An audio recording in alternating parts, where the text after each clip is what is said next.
കൂട്ടുകാരെ, നമ്മൾ മാന്തോട്ടത്തിൽ ശ്രീ അപ്പൂപ്പൻ നടയിലാണ് എത്തിയിരിക്കുന്നത്. ഇവിടെ സിന്ധു ഇവിടെ തൊഴുതുകൊണ്ടൊക്കെ നിൽക്കുകയാണ്.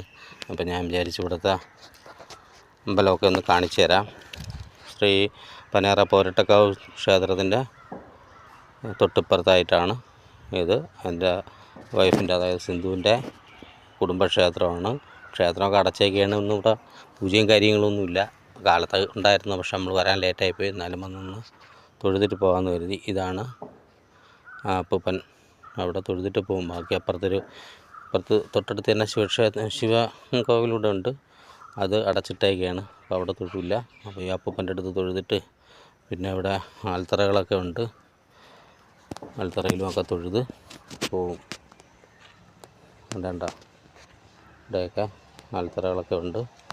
അതിലൊക്കെ തൊഴുത് അങ്ങ് പോവും. ഇവിടെ അതുപോലെ തന്നെ ഇവിടെയും അപ്പൂപ്പനും ഒക്കെ ഉണ്ട്. എന്തൊക്കെയാണെന്നൊന്നും എനിക്ക് കൃത്യമായിട്ട് അറിഞ്ഞൂടെ കൂട്ടുകാരെ. എൻ്റെ വൈഫിൻ്റെ കുടുംബാമ്പലമാണ്. ഞാനങ്ങനെ 1-2 പ്രാവശ്യം കണ്ടൊക്കെ വന്നിട്ടുള്ളൂ. അതും പൂജാരി ഉള്ളപ്പോൾ വന്നിട്ടില്ല. അതുകൊണ്ട് തന്നെ എനിക്ക് കൂടുതൽ കാര്യങ്ങളൊന്നും പറഞ്ഞുതരാൻ അറിഞ്ഞൂടാ. എൻ്റെ സിന്ധു അവിടെ നിന്ന് തൊഴുകുന്നുണ്ട്. ഇവിടെ ഒരു ശിവലിംഗം വെച്ചിട്ടുണ്ട് പുറത്തായിട്ട്. അപ്പൂപ്പൻ എന്ന് പറയുന്ന സങ്കല്പം ശിവനാണല്ലോ, അപ്പം അവിടെ വെച്ചിട്ടുണ്ട്. ഓക്കെ, ഞാനിവിടെ തൊഴുതിട്ട് വരട്ടെ കൂട്ടുകാരെ.